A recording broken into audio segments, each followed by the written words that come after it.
Let's see what more shit I can uncover.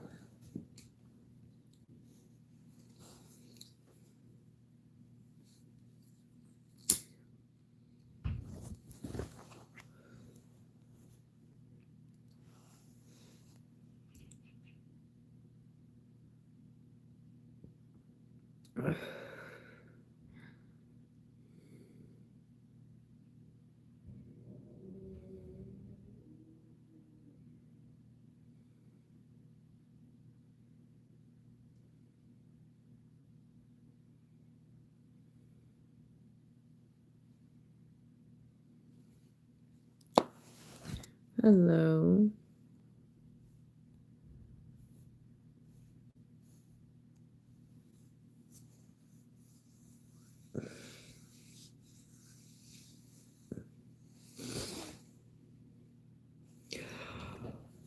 It doesn't bother me. And that's who you find comfort in, Gilmore.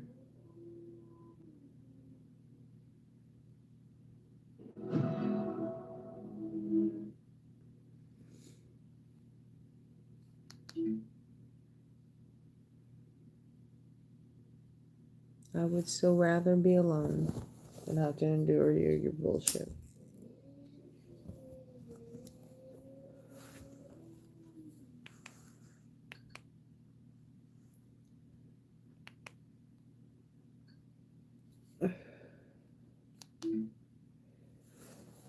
Isn't that right? Isn't that right, gals?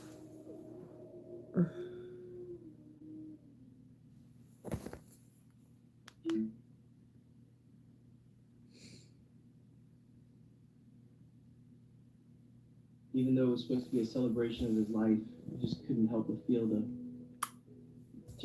deep, deep sorrow that everybody felt. If there's any space that it's okay to be sad and to cry a little bit, this is that time. And I think that it's okay today that we celebrate a life well lived and at the same time be sad. At the memorial, Rosie and the family are surprised to find Lana has already started to clear out Steve's belongings. She had already began taking all of his clothes, all of his personal items, and she donated them all to the VA. I was almost knocked off my feet to see the number of hangers, empty hangers, in that closet with not a single stitch of clothes. A lot of watches missing, a lot of jewelry missing. His wedding ring was missing. And Lana's claims about Steve not having a will raises further suspicions. That's something that Steve and many other people had discussed, was how important it was to make sure that everything was in order. There's absolutely no logic in my brother, an accountant, a person who is meticulous with his finances, not having a will. The family feel like something isn't adding up. We're all on the same page here. We know something's going on, and that was when we called the medical examiner's office and said, hey, please do an autopsy. And at the very least, if you're not going to do that, do a toxicology. And they agreed to it. Detective Motes of the York County Sheriff's Office is also notified of the family's suspicions about Steve's death. Good morning, everybody. When the autopsy report comes in, it lists signs of heart disease and points to death by natural causes. Yes, thank you. The initial autopsy still shows that it is likely a heart attack, but they have to wait for the toxicologist report to come back to finally make an actual finding. It will take a few weeks before those results arrive. So we waited on pins and needles for the truth to come out. We just knew that there was something was very wrong. Thank you. When the toxicology report on Steve Clayton's blood comes back, it's shocking. It shows traces of several sedatives, including marijuana, temazepam, and Benadryl. But that's not all. The biggest shock in the toxicology results is tetrahydrozoline, also known as THZ. It is the active ingredient in eye drops like Visine, Murine, or other over-the-counter eye drops. Well, that ain't good, is it? THC is not ever meant to be ingested.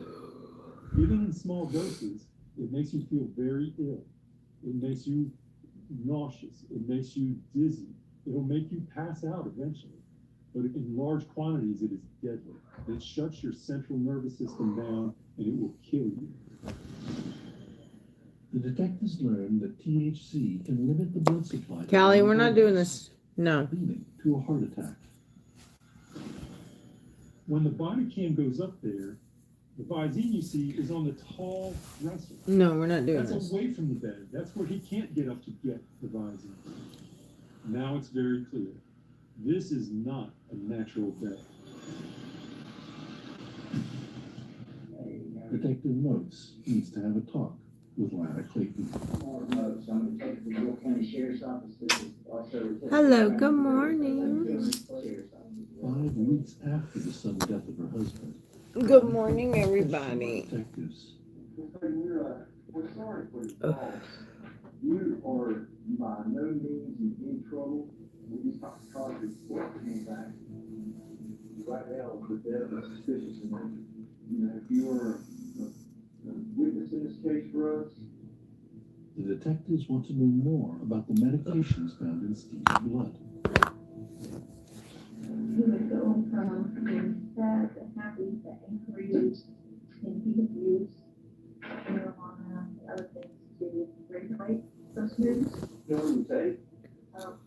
He was in what's called a use of Valium, use of marijuana. He took Benadryl. It's a long list, but there's no mention of THZ, the drug that killed Steve. It's colorless, it's odorless, and it's tasteless, which makes it the perfect thing to give to someone if you want to poison them. The level of THZ in Steve's blood was so high Hello, that it everybody. was clear that it was the cause of death. It is a lethal level, no matter what way you look at it. This is just gonna be a quick The stream. detectives press on. I'm gonna fall asleep soon. In his system, but that's what we're trying to get to the bottom of. Because I know he took the Valium. Because I have to be up in like an hour and a He half. puts it in there every day. What do you know about it? What do I know about it? I know it makes you have diarrhea. There are basically two things that the police are now considering. One, he's poisoned, there's foul play. Two, he ingested it on his own, whether it was intentional or unintentional. But as police probe Steve and Lana's relationship, That was your life. Sometimes we would have fun and everything, and then sometimes, I would be like on edge. Yeah, all the time I was on edge. Lana claims that Steve had a dark side. What was next? He's really brutal.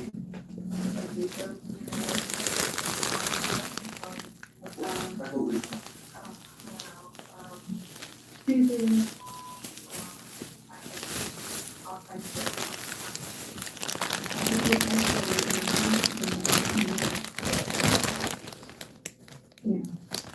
stay on his way.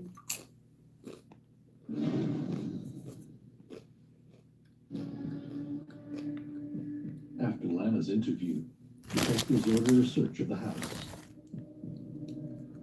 They're looking for cups or glasses that have a residue in them. They're looking for anything they can find that helps them determine what could have caused this. Anything document-wise that would show trouble in the marriage. But during that time, Lana tells the officer that she wants to speak again with Detective Notes. Detective Notes records what Lana has to say. I told you a little bit about Stephen, but it was worse than what I told you. He was verbally and physically abusive. And he yelled at me and called me names. his anger built up, you know. I would do something that would irritate him until the point where he would explode. Okay. What are you trying to do, huh? After he had that incident, which he said it was vertigo, and I was taking care of him and everything, but I was still so angry. And my girlfriend at work told me, you want to get even with somebody, you know, put Visine in a drink, it'll cause diarrhea. It's then that Lana drops a bombshell. When I saw that Visine on the table, it just came back to me, and I just took and squirted it. And what did you squirt it into? His water. Into his water? So you don't know the full amount, I mean, you just Like, squeezed and, I think that put the whole thing so the whole bottle? in. I think it did. I squeezed it hard. I just saw it there, and I just did it. Kill her husband. What are your plans tonight now? Stay here. You will be okay. I know there's a lot on your plate. Just what if I make him? What if I cause his death with the Visine? Anything else that you want to add? Yeah, If there's more, you know, get it off your chest. that's it. It's a damning confession, but the detectives can't arrest Lana just yet. After Lana confessed, the police left. They got their ducks in a row as far as what charges would be made, and they were ready to come back the next day to arrest Lana Clayton. But early that morning, they get a call from one of Lana's neighbors. They found notes of suicide. They're afraid that she's harmed herself. She knew the police were coming back the next day, and she knew they would have warrants for arrest. She turned the gas on and went upstairs and took some pills to kill herself. They find her unconscious in her bed. She's taken into the hospital where she's treated and ultimately released, and then immediately arrested on the charges of murder and tampering with food items. The family is informed of Lana's arrest. A detective from York County called me and said, hey, Nick, you know, I just want to bring you up to speed here. Lana confessed. And I pulled over right away. They hit me like a ton of bricks. Literally like a baseball bat to the face. I answered the phone, and Rosie was on the other end screaming that she killed him. On January 16, 2020, Lana accepts a plea deal and admits guilt on charges of voluntary manslaughter and tampering with a drug or food product. The original indictment was for murder. You were pleading to a lesser than voluntary manslaughter. My only knowledge of Visine was by watching movies and the cause of discomfort and diarrhea. Lana insists she never intended for Steve to die and just wanted revenge for his abuse. But his friends and family don't buy that Steve was ever abusive. She tries to assassinate Steve's character because other people who knew him and who he had mentored came forward to say he was a wonderful person. There was no abuse of any sort with Stephen. She was trying to do whatever she could to save herself from a very, very, very long sentence and possibly the death penalty. But he was a gentle soul, not capable of harming someone. Based Hello, on the everybody. toxicology report, prosecutors believe Steve suffered for Don't be 3 afraid to days come before talk to dying. me. Lana tells us that the fatal dose was on Thursday morning. But we know, as a matter of scientific fact from the toxicologist, that is impossible. He would have died Thursday morning if he had ingested that Thursday morning. For him to have been sick all of that time, it indicates that she continually gave him medication throughout that time, poisoned him with Visine little by little. And Lana, a nurse, never sought to help him after the initial poisoning. Hi, Richard. Stephen would not have stayed in a urine-soaked I mattress. do. He was a clean freak. He would not have Richard, stood I for such a do. He's too weak to get up and move. There's no phone in the house. There's no landline. So he can't Don't call judge somebody. me. So this puts him in the situation I'll work it off in the There's gym no way later. to get help. Thank you for the So sub. finally, she knew Saturday, that's it. And she squeezed that whole bottle of Visine into his water, had him drink How it, you and doing? then goes out to mow the grass so she didn't have to watch the horror of his death.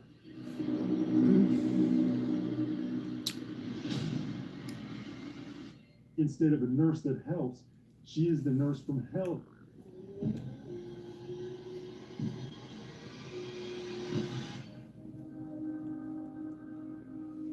"53-year-old Lana Clayton is sentenced to 25 years in prison." She never admitted that she intended to kill Steve, but the facts show otherwise. I feel like there's no penalty.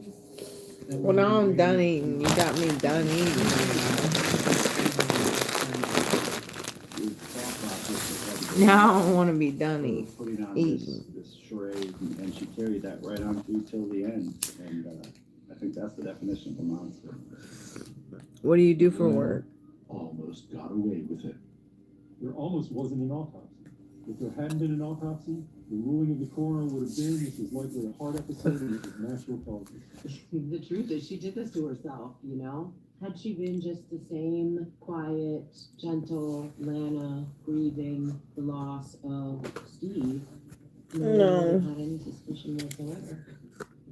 Although Lana insists Steve's death was unintentional, his family and the prosecution believe it was a deliberate act motivated by financial gain. One obvious and glaring motive is Steve's wealth. Without a will in the state of South Carolina, Oh, that's what's everything up. goes to the spouse. So Lana would know Are you over the road? if Steve is gone, I get everything. If somebody wanted to do something malicious like this, all they had to do was get rid of the will and everything belonged to them.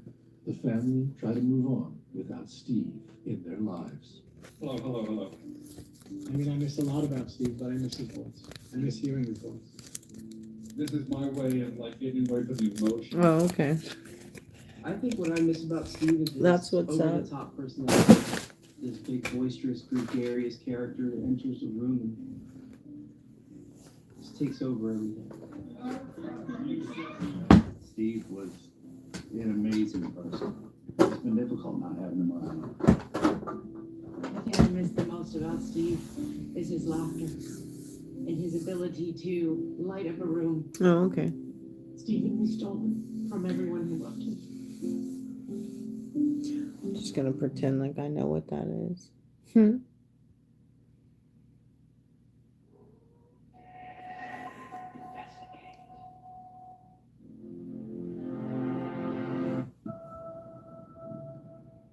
Did you have a good day at work then?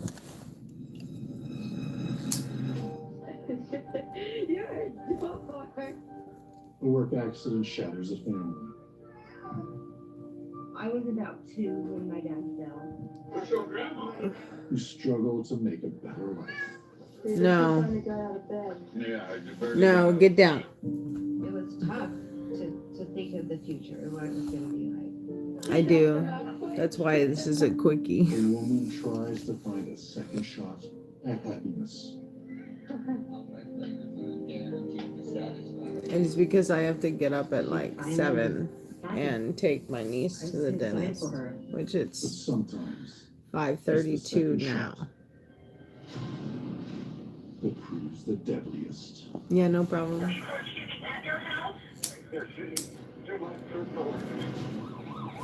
She pointed with her left hand and she said, "The bullet's right here." You just never know.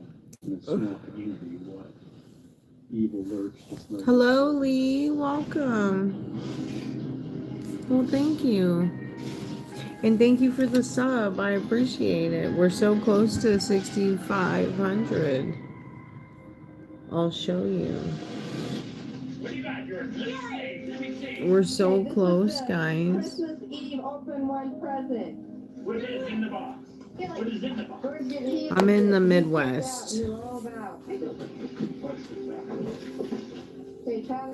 What about yourself? It's Christmas Eve, 2004, in Linden, Utah, at Fred Lee and wife Joy's house. No parking except for gas. No, come on. Omni, get down. Off my stuff. 46-year-old Joy is videotaping a special Christmas Eve tradition with her grandsons. My black cat, she's being annoying. Most of the time we tried to make it be pajamas, but yeah, we let them open the present because they're all so excited about it. Oh, okay. 6-year-old Dakota That's what's up. can't contain his excitement. What's coming in?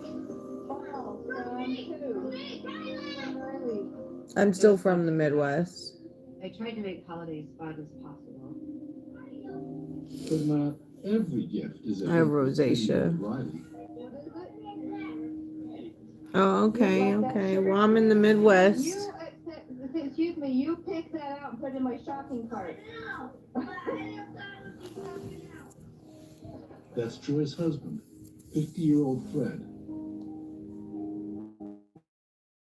Beside is Joy and Fred's son-in-law, Travis, and their third grandson, Jordan, aged 9. But their daughter, Jessica, isn't here. How are y'all this evening? This morning, I should say. Jessica there, that's why Travis was there with the It's boys. good thing you guys subbed because I do a workout every day too. Jessica's in And jail that'll be on later related charges. today when I get back from the dentist appointment. Who's the George from? Jordan. From Jordan. It's the latest in a line of challenges that Joy and Fred have faced. It's an air pressure gauge. Whoa. Joy and Fred have spent most of their lives living I hope in you and guys around Linden, Utah, are having a good brought up morning. in the Mormon faith. Thank you for the likes. They meet in high school when Joy is 14 and Fred is 18. Ah, yes. Winding down before Fred's just a bed. freshman and he was a senior.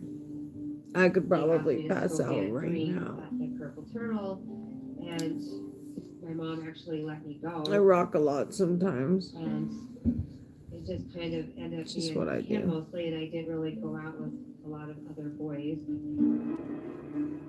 Mormon high school sweethearts often get married young. He's like, well, let's just get married, we're gonna get married. I don't know what that 2 means. weeks after he finally said he was gonna marry me, then, yeah, I found out I was pregnant. Joy's And I family am old. aren't happy.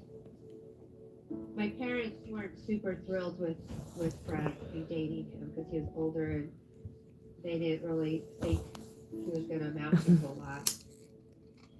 But the young couple take it in its stride. They have a traditional wedding in October of 1976. You guys are funny. My mother was really mad at me, so she said she wasn't gonna pay for our wedding. Oh. I bought the material and I made my wedding dress and all my bridesmaid dresses. And Fred's sister did all the flowers. And Oh, I'm 38, Uncle if did that the helps. pictures, and we did it at the church. And by 1978, they have 2 adorable little girls. I'm blessed to be this old, so I feel And great. baby Nicole, born in July that And year. I look great, so. Fred gets a decent job in construction, while Joy stays home with the girls.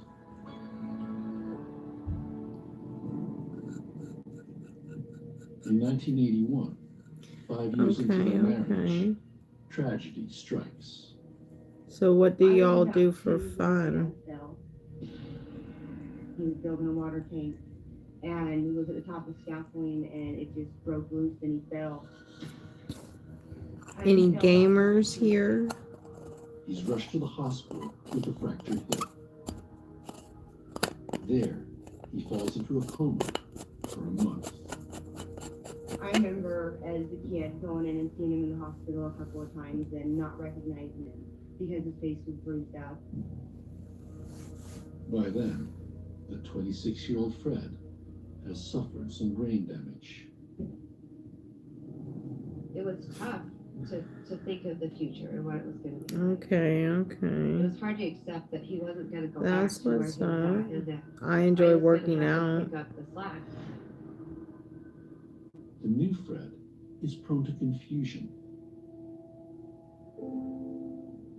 He has severe mood swings and can't hold down a job. He would stay up like in his garage like for 2 or 3 nights, like a couple of nights with no sleep, just stay out there like solid.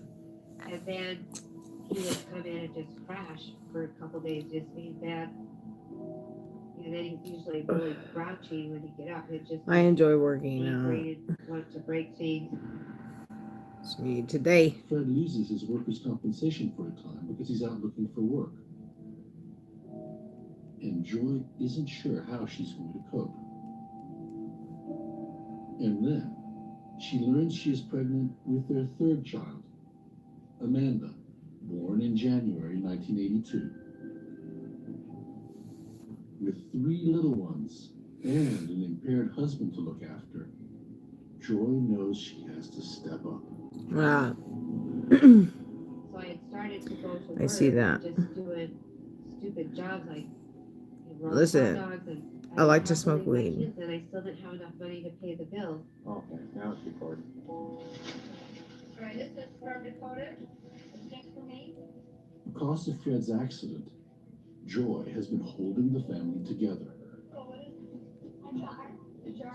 To make enough money to support everyone, she trains up as an X-ray technologist in 1986. My ring light.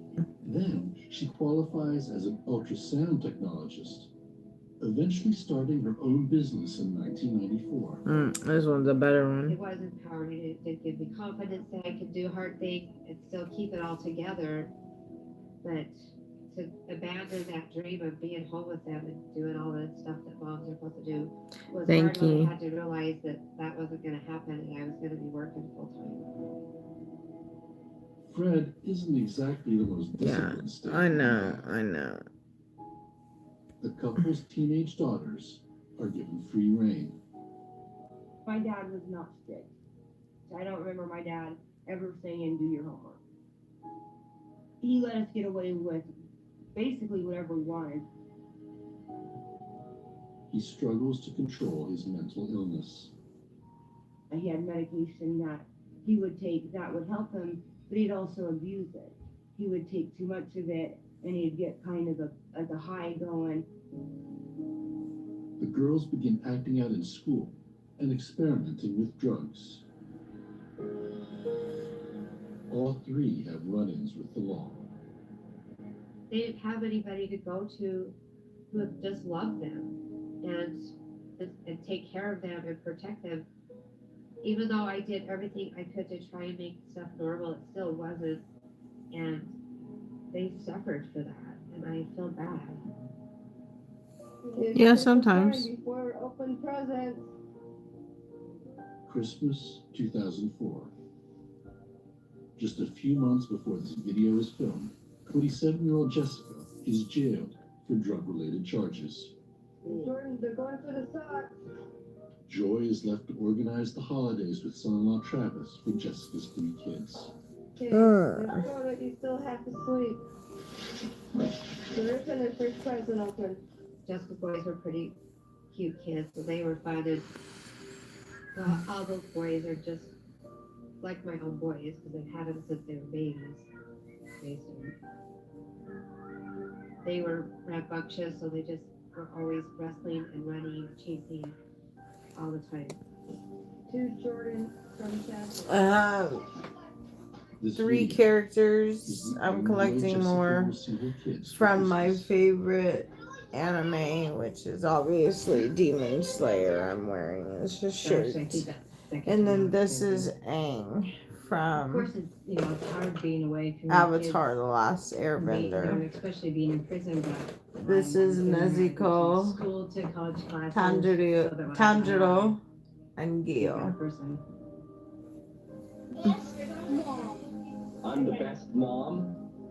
I'm a nerd. I'm the best mom. Is Fred not gonna come out? The butthead? You're not gonna come out, Fred? Hey, look who finally got out of bed. Yeah, I just barely got out of bed. Despite the family's struggles, Joy and Fred seem to be doing okay. 23 years after Oh, his fuck accident, no. Fred has mellowed. You should have been able to tell by my shirt. This is Tanjiro Tiansu Nezuko Joy's stretches of Inosuke. life, mother and grandmother, has brought her family through a lot of pain. Tanjiro Kamado! You have my gratitude! That's from me. That's from Riley. It's very beautiful to put it on. My mom is a strong lady. She took over the reins and took charge of the family. She did what she had to do to keep us together and I'm taking Keep our home. donations for more. and put food on the table. You know, she's pretty amazing. My cash apps and my links This in my could be the bio, beginning of better times. or in my description, I should say. Okay, shut it off, Joy. So, mystery boxes. Jordan. From Jordan. You can always send me money for mystery Taking care of her boxes. husband's mental disabilities. That's to everybody, 3 grown daughters' problems. not just you. And their kids. Has left Joy no time for herself. In November 2005. Okay, Lee, have a good It's a day. huge decision. Thank you, love you. I just couldn't stand to live like that anymore. I didn't know what else to do, so I finally filed for divorce. And I know Fred was shocked. He didn't think I would ask for divorce. He thought that everything was wonderful and I would stay forever. And I thought I would, but I couldn't do it anymore. Joy doesn't take the decision to leave Fred lightly. She knocked him out quick. Okay, let's go. She has put her family first her whole life, but she feels now is the right time to prioritize herself. You're a dog. Oh, knockout first round. It's now December of 2005, and the newly single Joy films her new home. A trailer on a construction site. She still works as an ultrasound technologist. But now, Yeah, she's we absorbed are real estate who I am. As she files for divorce, Fred and Joy come to a new living arrangement. He keeps the house, and she gets a nearby lot of land inherited from Fred's father.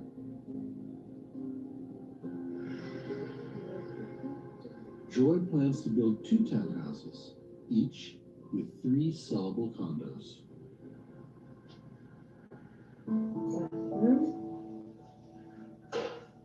Cover team, tile on the floor, counters,